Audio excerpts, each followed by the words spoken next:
Selamat menonton. Inilah kegiatan Lembaga Lanjut Usia Indonesia, disingkat LLI Sumatera Selatan, dalam melaksanakan kegiatan senam kebugaran jasmani. Kegiatan senam lansia ini juga dilakukan beberapa kegiatan majelis ta'lim lainnya yang dilaksanakan setiap hari Selasa dalam rangkaian untuk meningkatkan kebugaran para lansia yang berlangsung di halaman Sekretariat LNI di Jalan Kapten Anwar Sastro, Palembang. Berikut laporan kami selengkapnya. Inilah kegiatan Lembaga Lanjut Usia Indonesia LLI Sumatera Selatan dalam melakukan kegiatan majelis ta'lim, senam kebugaran lansia, serta ceramah agama. Organisasi Lembaga Lanjut Usia Indonesia, disingkat LLI Sumatera Selatan, secara nasional berdiri sejak tahun 20 Mei tahun 2000 di Jakarta berdasarkan piagam kesepakatan organisasi-organisasi tingkat nasional yang peduli terhadap lanjut usia. Anggota LLI ini berdasarkan Undang-Undang Nomor 13 Tahun 1998 adalah para lansia yang berumur lebih dari 60 tahun, dan organisasi ini secara terpusat berada di ibu kota RI hingga tingkat provinsi, kabupaten, kota, hingga tingkat kecamatan di seluruh Indonesia. Berbagai kegiatan sosial dilakukan oleh organisasi LLI ini, antara lain kegiatan majelis ta'lim, ceramah agama, serta senam kebugaran lansia, serta penyuluhan kesehatan, serta kegiatan sosial lainnya dan silaturahmi sesama para lansia. Salah satu kegiatan yang dilakukan oleh para lansia ini, setiap hari Selasa melakukan senam kebugaran lansia, baik para lansia maupun lansia, yang dimulai pukul 7 waktu Indonesia bagian Barat setiap hari Selasa di Sekretariat LLI Jalan Kapten Anwar Sastro, Palembang, atau dikenal dengan Lorong Kulit Palembang.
Selain kegiatan senam, juga dilakukan pengajian Al-Quran berupa surat Yasin dan lantunan Asmaul Husna di samping ceramah agama selesai dilakukannya senam.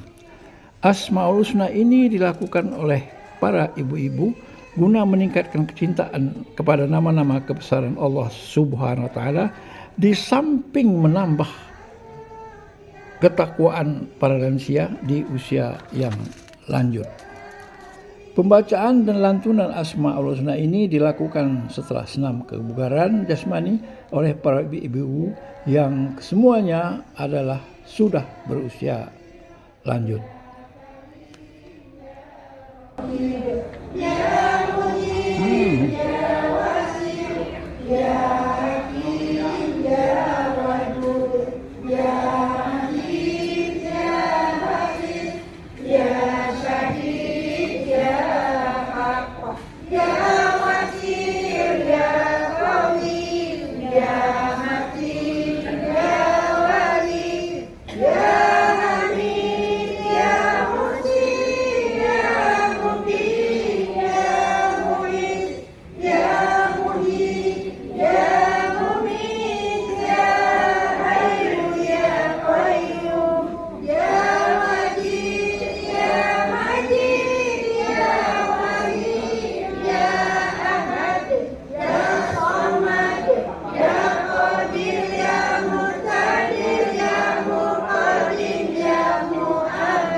Selain kegiatan olahraga senam lansia, juga dilakukan kegiatan majelis taklim berupa pengajian membaca surat Yasin dan ceramah agama.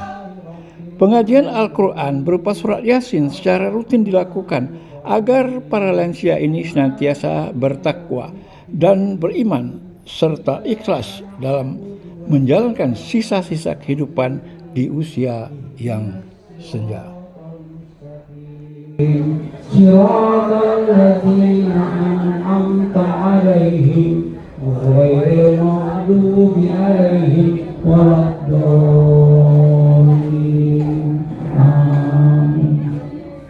أعوذ بالله من الشيطان الرجيم بسم الله الرحمن الرحيم ياسين والقرآن الحكيم إنك لمن المرسلين على صراط مستقيم تنزيل العزيز الرحيم لتنذر قوما ما أنذر آباؤهم فهم غافلون فإذا هم خامدون يا حسرة على العباد ما يأتيهم من رسول إلا كانوا به يستهزئون الذي بيده ملكوت كل شيء وإليه ترجعون صدق الله العظيم.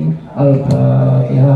أعوذ بالله من الشيطان الرجيم. Bismillahirrahmanirrahim. Yang membaca ayat-ayat suci Al-Quran berupa surat Yasin tadi senantiasa mendapat keberkahan daripada Allah Subhanahu wa Ta'ala. Amin.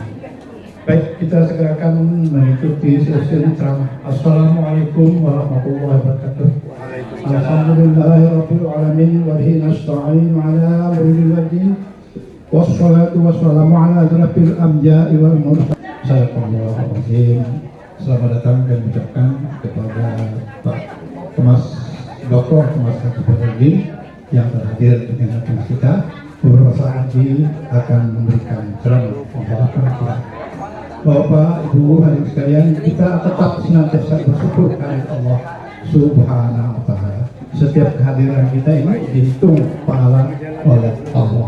Baik, Bapak sekalian, mari kita bersama-sama mendengarkan tausiah ceramah, ya.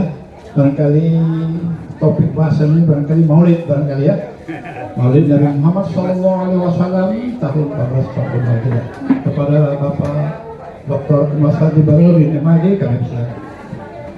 Tafsirkan, ulama tafsir hadis mengatakan biasanya orang yang panjang umur itu maka tingkah lakunya semakin baik. Karena itu kita semua insya Allah menjadi calon penghuni surga. Amin ya rabbal alamin. Saya masuk juga. Saya sudah 62 ini. Tadi kata saya masih ngantor. Tahun depan saya mau aktif Pak.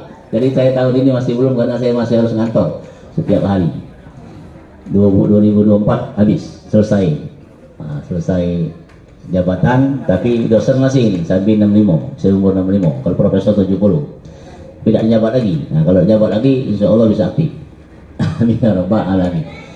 Bersyukur kita kepada Allah Subhanahu Wa Taala. Hari ini kita berada di taman surga. Karena kita sering katakan ibu-ibu, kalau ada pengajian, ada zikir, itu taman surga.